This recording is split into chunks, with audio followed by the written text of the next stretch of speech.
濃いでしょ。はい。濃いですね。濃いです。赤が濃いというか、やっぱりこういう色の肉とか、ハラミもそうなんですけど、こういうの美味しいです。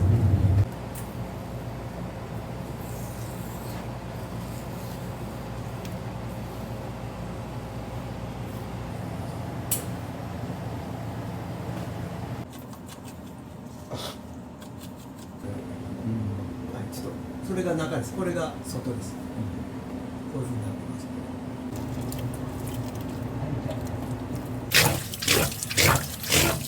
ます。熱いですよ。めちゃくちゃ熱いですね。かなり大事です。だからいい肉はホルモンがいいんじゃなくて、ホルモンが良かったらいい肉になるんですよ。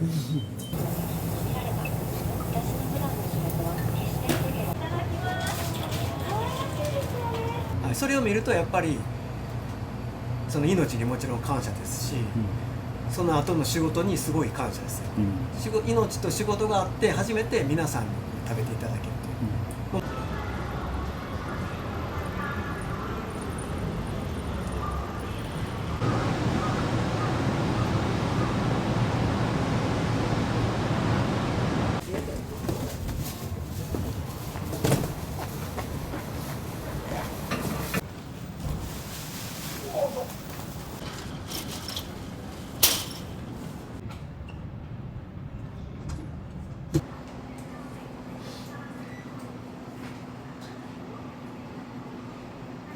千枚は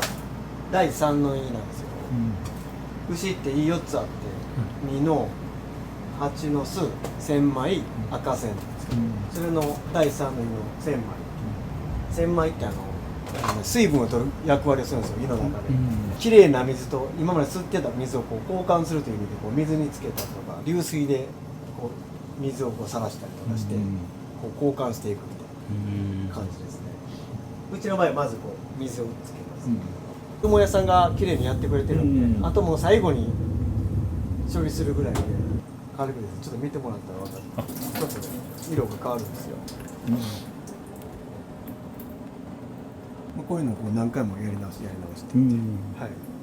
じゃあこう常にきれいな水に交換しながら、塩もみするんですね。この一枚一枚でこう塩を振って。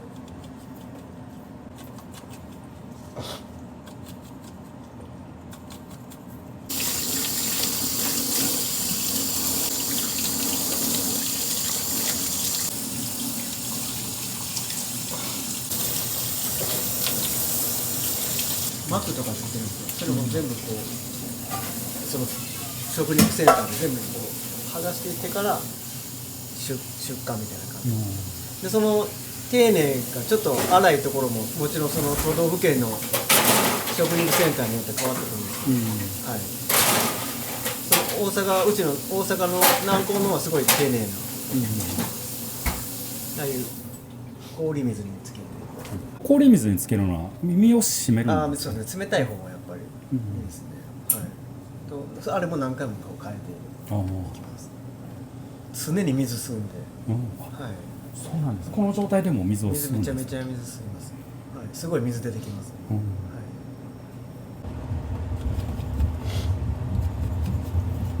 い。よく白千枚ってあるんですけど、白千枚って皮剥いてるんですよ。皮剥いてるっていうか重曹とかにつけてこう全部剥いてしまうみたいな。はい。で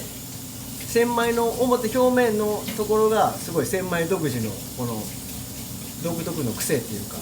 それがあるので白千枚はそれを全部取ってしまって食べやすくしてる。でもうちはなんで残してるかというと好きな方はこのやっぱ独自の癖が好きって千枚のそれのために残してます。はい。千枚ぐらいのものなんですか？胃を生で食べれるって言ったら、あともう硬すぎて食べれない。胃の中にねルーメンっていうこう微生物がたくさんおるんですよ。牛ってそれが消化を助けて栄養を吸収したりとか、そのルーメン次第で消化するのかしないのか、栄養を取るのか取れないのかがすごい関わってくる大事な、はい、この胃っていうのはすごい大事なところになってきます。でそれがいい肉つくかどうかが決まってくるんですよ。決定的なんで。かなり大事なところ。かなり大事です。だからいい肉はホルモンがいいじゃなくて、ホルモンが良かったらいい肉になるんですよね。まず食べるんで、はい、それ大事な部分です。身の蜂の巣、千枚赤線というのが、はい、で続いて第4の赤線、これちょっと半分なんですけど、もっとこうもう倍ぐらいビラビラのがついてますけど、これカットしたらコブの部分、株とかより、はい、ちょっとそれが中です。これが外です。こういうふうになってます。で、僕さっきから胃4つあるって言ってたんですけど、胃の役割を果たしてるのは赤線だけで、はい、なんでか言ったら胃酸を出してるのは赤線だけが胃酸を出してるんですよ。あとはこう反芻するためにこう行ったり来たりさせて、で最後の赤線で胃酸を出して胃の役割を果たしている。で対流食べたものをこうゆっくりゆっくり消化さすことによって、スピードを遅くすることによって栄養を吸収するようになる種ってなっていまして、そのスピードが速いとやっぱりどうしてもこう食べる量だけが多くてあんまり太らないというか、そういう風になっていくと大事なところなんですよ。はい、それがこの赤線というか、今からこの薄い皮を剥いてみます。赤線見えますか？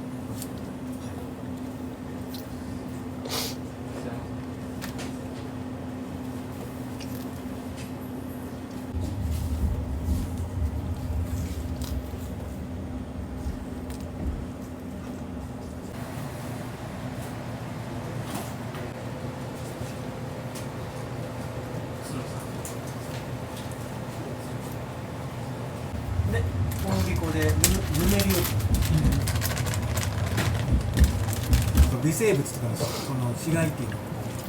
免疫とかこう低くなってぬめりが出てくるんですけど、それをこう取ってしまう。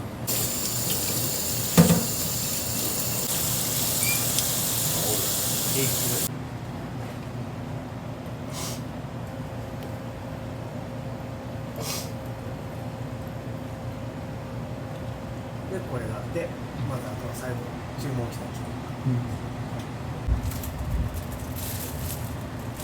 大腸の中のしましまになってるところだけがしま腸というので、これも油はついてるんですけど全部、これ取ってしまってるっていう大阪のスタイルですね。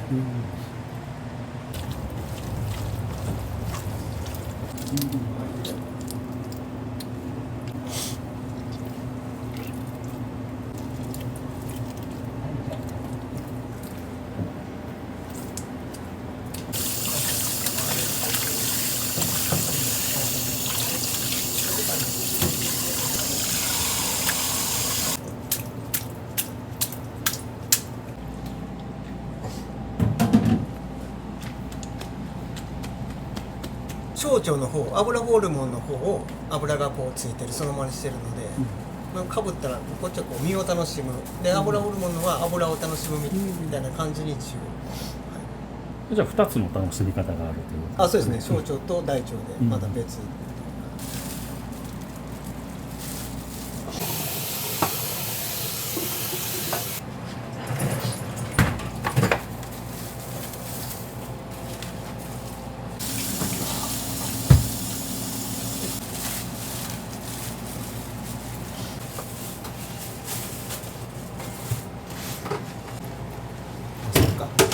リカちゃんとあーちゃんがおらんのだったら、まずこれ黒タンというんですけど、黒タンっていうのはこう皮が黒いのが黒タンなんですけど、黒毛和牛のタンってこう皮が大体黒いんですよ。でこっから白かったりするんですけど、もしくはここからが白いとかは交雑種であったりとか、交雑種というのはホルスタインに、黒毛和牛の種をつけて、そのミックスの子が生まれてくる。なぜそれするかというと、成長するスピードが速いんですよ、その子は。F1 っていう交雑種というのは。でそれで早く成長させて肉にして出荷するという目的でその交雑種というのが作られています。その場合は、ここからが白かったりとか、ここからが白かったり、もちろん黒毛和牛でもそういう時はあるんですけど、初めそれ神戸市場の時に一応書かれてます。奥が白い、中が白い。はい。ではこれ皮むいてきますね。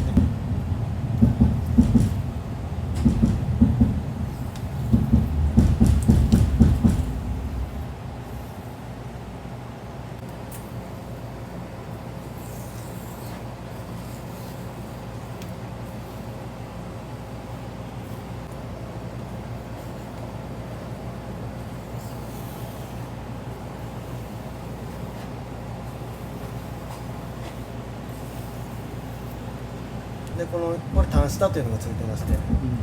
タンの土台ですね、これを今から取っていきます。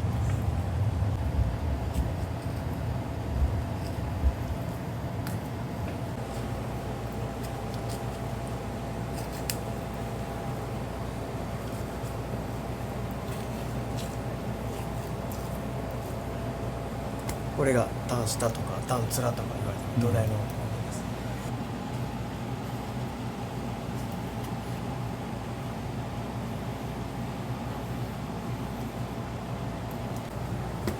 これを切っていきますね。で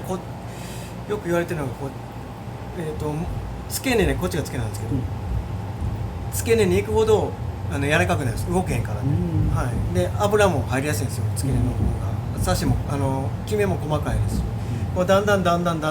サシが少なくなってきて硬くなってくるんですよ、この先とか。なんでかというと牛って常にこの下はこう動いてるので、ひたすら動かしてるので先とかすごい硬い。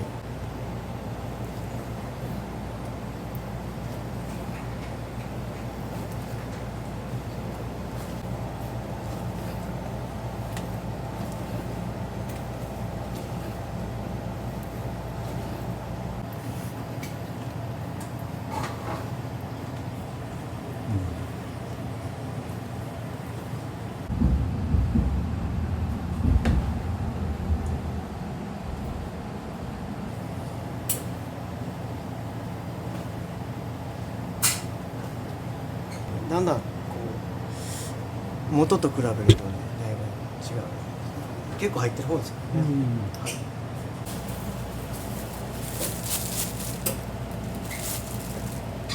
単価はあるんですけど、この単価を集めまして、岡山に送ってワンちゃんのおやつ。ジャーキーを作ってます。はい、すみません。でこれがこう切っていくとそのタンスタイルがあって。横隔膜なんですけど、これなんですよね、これ下がりっていう、はい、でこの縁っていうのは大阪の縁の角膜、ハラミと呼ばれたやつがこうにこうあるんですよ、でそれでハラミが1本2本でハラミ牛1頭分なんですけど、これも出てくるとこうすごい毎度膜に覆われてこうふにゃふにゃで出てくる、はい、でそれが冷やし込まれていってこうだんだんこう締まってくるっていうか、出てきた時もこう真っ赤っかでサシも浮き出てないですし、冷やし込んでいって死後硬直でやっとこう硬く締まってくる。僕まずはホルモンをこうもっと広めたいなと思いまして、銘柄牛のホルモンは美味しいのかなとすごい思いまして、それで次ちょっと枝肉を見に行かせてもらったんですけど、なんでかというと枝肉にぶら下がってる肉にハラミがちょっと残ってるんですよ、でちょっとそれをちょっと見てみたいなと思いまして、枝肉市場に行かせてもらったのが初めてですね。次の段階ですよね。枝肉の前の段階の、生きてる牛ユース、そこを見ないとわからないと言われました、はい、でその次それを勉強していると次は子牛を見なわからないと言われてますね、はい、でなんかそういうふうに順番にこう今ではなんていうんですかね、母体とか、その血統とかもちょっと勉強するようになりました。これがハラミ、下がりです、はい、こういうの福神って言いまして、この東京芝浦とかでこの福神竹を集めてなんか送ったりしますね。なんか研究所とか使ったりするらしいです。そうなんですか。はい、これがまずハラミと言われる。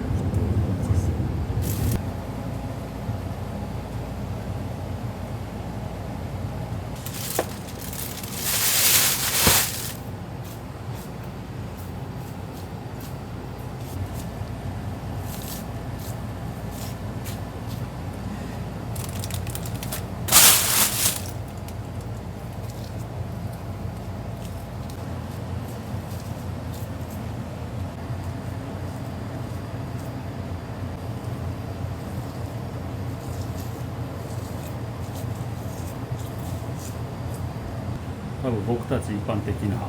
本当に末端の消費者は、お肉美味しいというのは例えばサシがあったりですとか、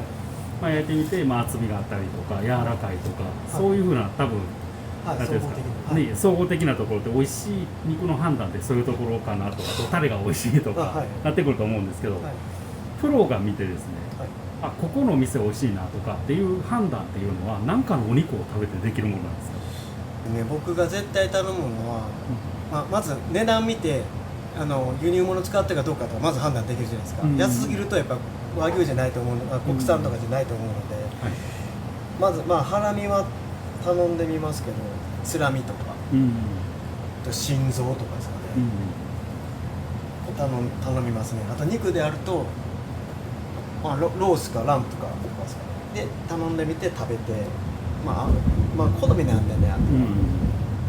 と刺しだけじゃないですよね、その刺しっていうかこうA5ランクとかよくあるじゃないですか、あれってもう美味しい基準じゃないので、あれはただどれだけ肉を取れるか、ぶどまりっていうのがありまして、それの判断が ABC ってありまして、A がいっぱい肉過食部分食べれる部分がありますよ、B はちょっと劣りますよ、 C はだいぶ劣りますよ、ないですよっていうので、ABC の A ランクなんですよ。だから美味しいとかの A じゃなくて、あと次番号なんですけど、54321ってあるんですけど、一応サシがビーフマーブリングスタンダード BMS っていうのがありまして、それが1点から12点まであるんですけど、それの7点ぐらいまでが英語やったのかな、が基準なので、油がどんだけ入っているかで A5 なのか A4 なのか A3 なのかとかになってくるので、美味しい評価ではないんですよね。あくまでも油が入っているのかと、過食部分があるの多いかどうかが A5 とか A3 とか A4 とかの基準なんですよ。もうその名の通り美味しい基準だと思ってました。そうですね、美味しい基準は全くないので自分で判断していただかないと、だからごめんなさい、もし A5 ランクを使ってますとかって売りにしているお店さんにはごめんなさいですけど、確かに A5 ランク売ってるの間違ってはないのでやってるんですけど、それが美味しいかどうかの基準ではないというのはほんまのことです。これはもうどこを調べても絶対それが出てきます。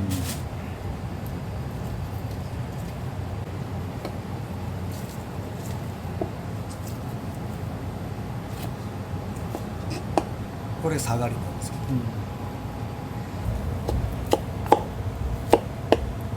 この頭を取ってもらうんですけど、筋が入ってるんですよ、下がりって、これ別に焼いたら食べれるんですけどね、すごいゼラチン質なんで美味しいんですけど、老舗のホルモン屋さんとかもこの筋つけたまま切ってるんですよ、こういうふうに。だから真ん中に筋が入ったままのハラミとかが、昭和の時はようありましたよね。今はもう見かけないですけど、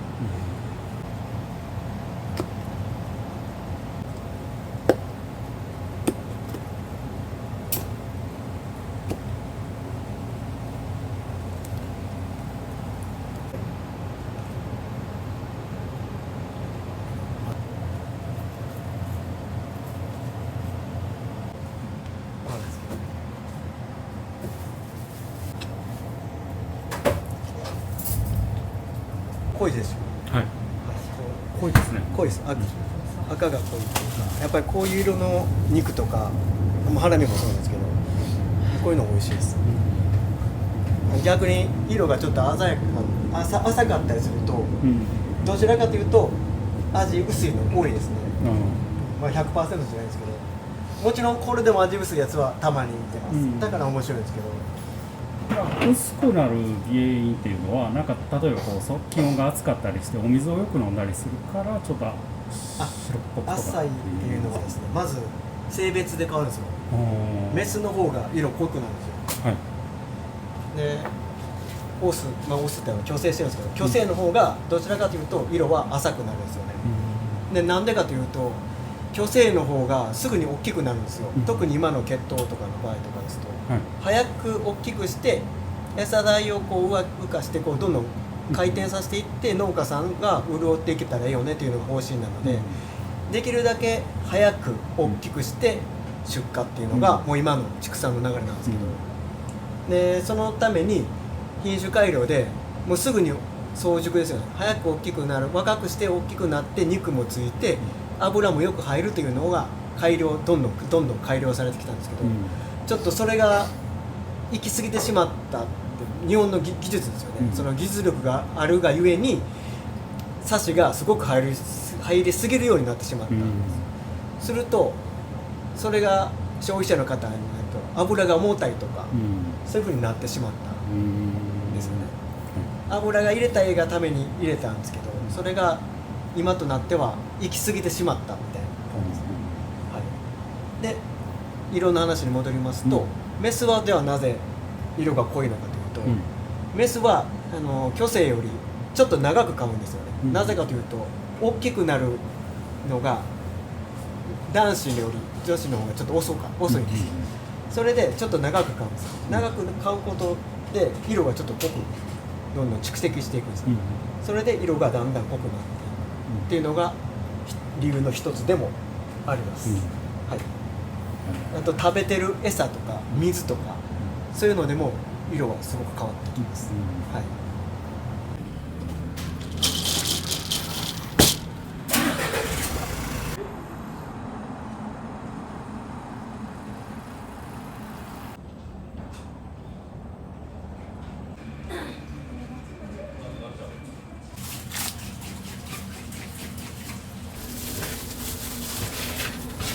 出てないんですけど、黒の状態なんです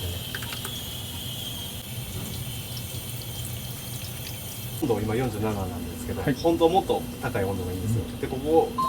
最大が60までしかないんで、次ちょっと60度で、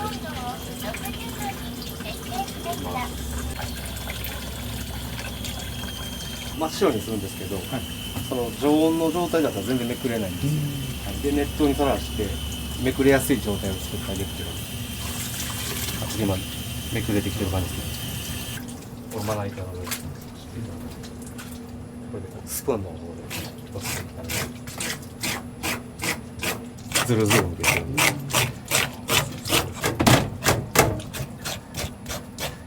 熱いですよね。めちゃくちゃ熱いですね。本当は水でも大丈夫だと思うんですけど、こっちの方が早く取れる感じの。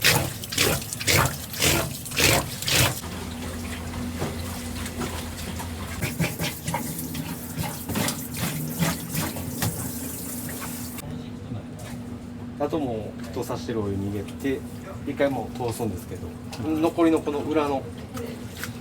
ちょっとある程度は掃除したんですけど、まだちょっと細かいゴミとかがついてあるので、それは最後にきれいに掃除してあげてから完成。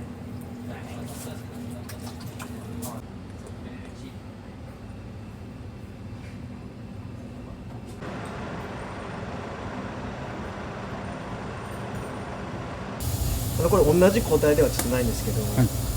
つらみっていうほほ肉なんです、ほほ肉はもう全国の焼肉屋さんのほほ肉ってもう 99% はもうこれがほほ肉という、はい、これもちろんほっぺたについてるんですけど、これが外側ですで、これが内側ですけど、このほほ骨に沿ってこう包丁を入れましてですね、でこの肉を取るんですよ、これ取ってしまうんです。でこの肉が外つらみですけど、外のつらみでほほ肉、その内側にこの内つらみというのがついていまして、はい、これが1頭につきこれが2枚なんで、すごい希少なものです、はい、これも1頭につき 200g ぐらいしかないですね、これが左右、左右についてます。つらみ、ほほ肉、内つらみというこういう形でこう添えていくんですよね、それでこんなぐらいの、内つらみです。もうこれはかなり貴重ですね。これ入荷っていうのは毎日入ってくるものでもないですか？これはそうですね、月齢が浅いやつですと入ってきます、毎日はないですけど、あればラッキー、あればそうですね、全く食感も味も違います。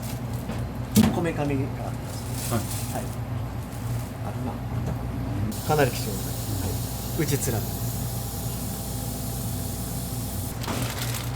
これがこめかみですね、これが左右にこうあるんですけど、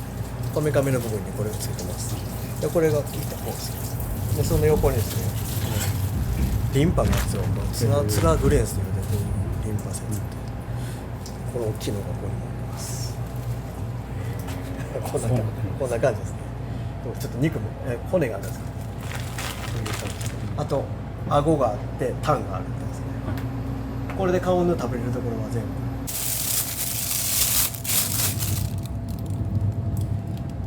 お腹を裂いて出すんですよ、お腹の部分で。頭もこう吊り上げられているように、頭を取ってしまうんですよ、全部、首から、で大阪では、その流れてきたやつをタンを切る人がおって前に渡して、その人がつらみを切って下に置くみたいな、そういう流れ作業みたいなのです、大阪ではそうです。でも他のところでは一人で頭とタンを、つらみとタンを取って、もう頭は捨ててしまうっていう感じですね。僕たまに手伝いに行かせてもらうのが、その和田山っていう兵庫県の和田山っていうのがあって、そこはその生産者が自分らのとこ持って運んで、自分らのがそれを全部掃除するっていうんです。解体はもちろんその業者さんがやるんですけど、でその解体から出てきたホルモンとかを自分らで掃除して持って帰る、そういうところに僕はちょっと勉強っていうか手伝いに行かせてもらって、実際に出てきたやつをこう掃除したりとか、洗ったりとかして、餌が溜まってたり見たりとか、病気がこういう病気があるんやなとかを勉強してるっていうか、もう直に見れるんで、もう時間もうそれも土地君とかなんで、もうこう頭にこうピストルから打つとこからスタートする、もう全部見れます、それを見るとやっぱりその命にもちろん感謝ですし、その後の仕事にすごい感謝ですよ、命と仕事があって初めて皆さんに食べていただけるという、もちろん見れる場所ではないんですけど、それを常に持っておきながら仕事はしたいですね、ありがとうございます。100% の、ことをしてお客様に提供されて、であとはもうお客様に判断してくださいだと思うんですけど、この部位やったらこういう風に食べたら美味しいよとかっていう食べ方ってあるんですか？ホルモンとハラミとか基本的にちょっと火が入りづらいんですよ、普通の小肉に違って。だからちょっと強めに焼いても僕は大丈夫だと思います、その火が入ることによって美味しさがこう出てくるんですよね、温度が上がることによって、だからそれを引き出すためにちょっとよく焼いても大丈夫やと思います、ハラミの場合に関しては。つらみとかも薄く切ってるので、もうそれはもう頃合い見てさっさと食べていただいたら、あとホルモンはもう全てよく焼きです、ほぼですね、もうすぐ火が通るようにこうカットしてるので、これコロコロしながら、あと油面は下にするといつまでも火がこう出るので、できるだけまずは油がこうついてる小腸ですと、まず油を上にして下の麺を焼く、下の麺を焼く、なんでかというと生きてる時に油が外で中なんで、そこをこう切って開いてるんで、ここを切ってもここを焼いてもここの腸の中を焼くっていう感じですね、だからこうです、熱伝導率がいい、これ普通の普通の芋の芋の僕はこれが焼きやすいと思うんですけど、初心者の方でうち目指してるっていうか思いは、もちろん皆さん来ていただきたいんですけど、初心者の方と上級者の方がもう来れるみたいな感じですね、まずうちを味わっていただいて、よそ行って他のも経験して、やっぱりうちに帰ってきてくれたみたいなのがベストですね、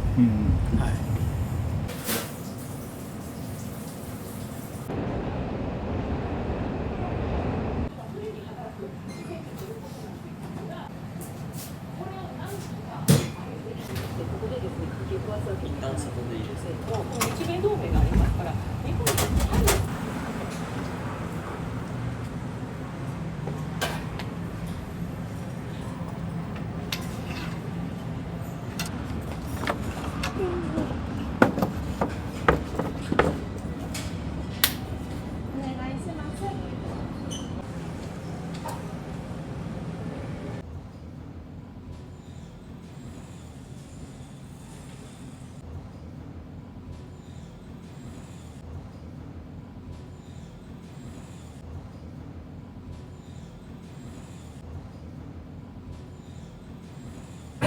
ってなくてもいい。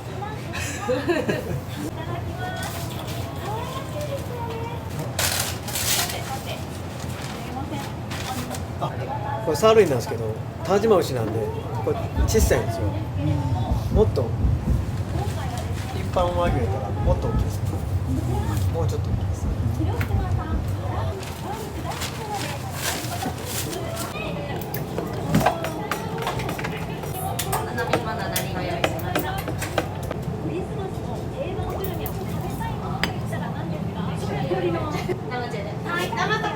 はい。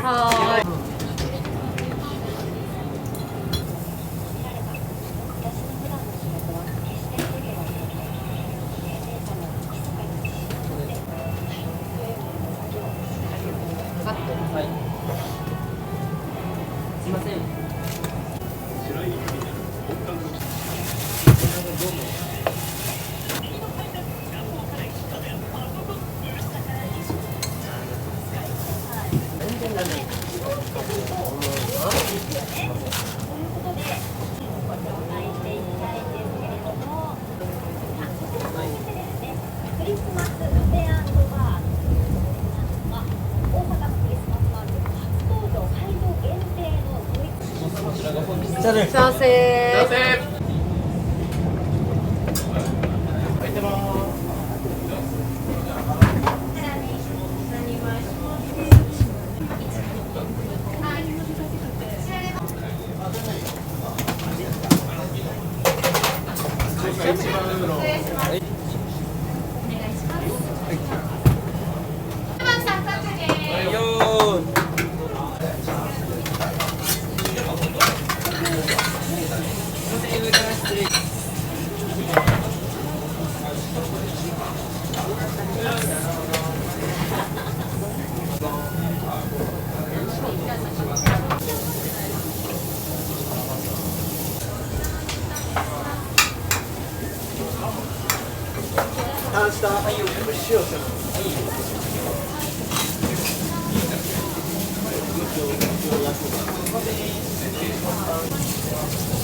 はい。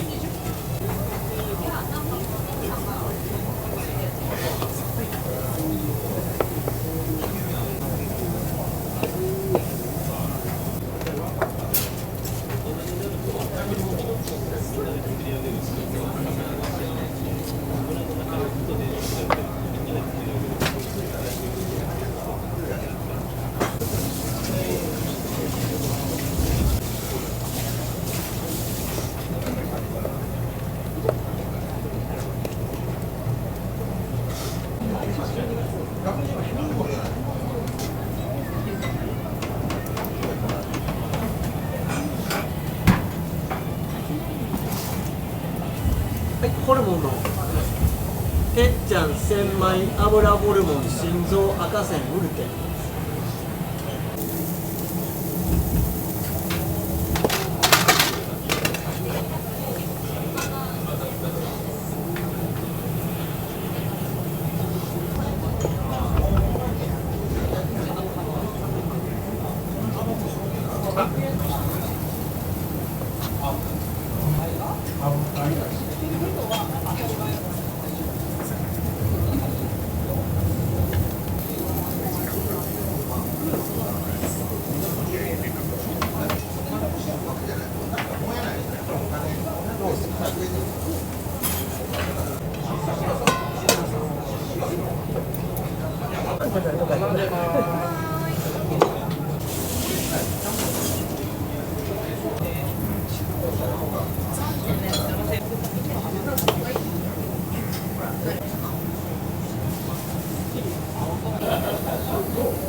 誰す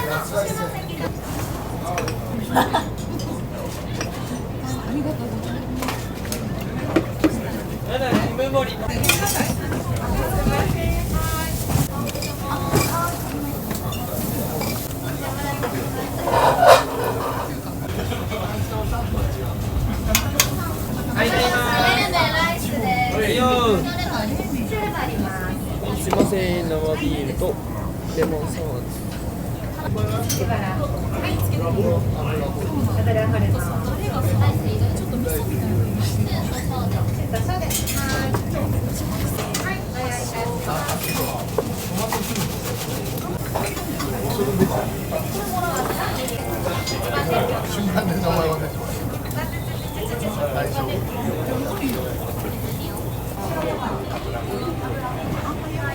6番さん塩レモン油です。はい。ごめんなさい、1番追加書いてます。今回ヤグさんからのご紹介で、名店の舞台裏を見せていただいたわけなんですけども、逆にヤグさんとはどのような関係なんですか？高校の時の先輩で、昔からちょっとお世話になってまして、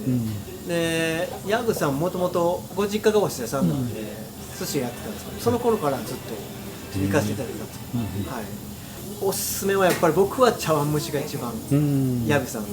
おすすめです、で丁寧に出汁を取ってるんですけど、やっぱりそこ茶碗蒸しの美味しさは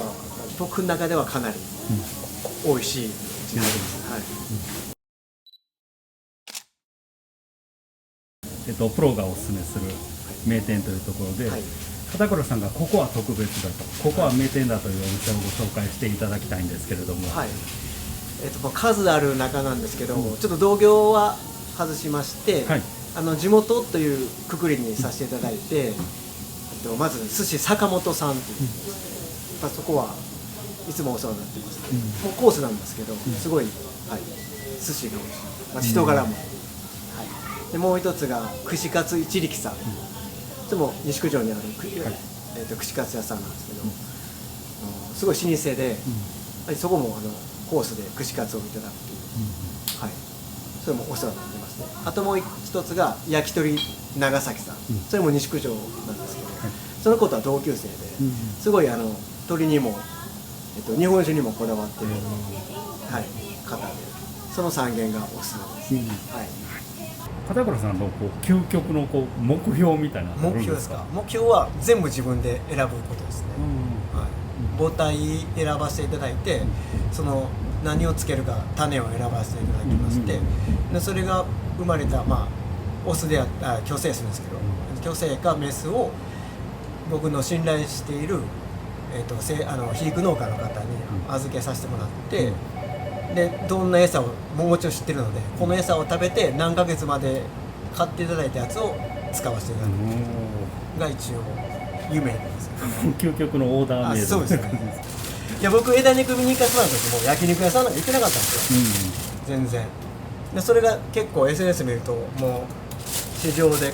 見に行ってとか、皆さんもうそこまではやっぱ焼肉屋も来てるんで、やっぱそれの前に行かないと、僕なんか全然映えのしないただの焼肉屋なんですもっと違うことやっておかないと、ね、他との差別化図れない、だからもうどこまで行ってんねんぐらいまで行っておかないとあかんな。結構もうマニアの域です。もうマニアですね。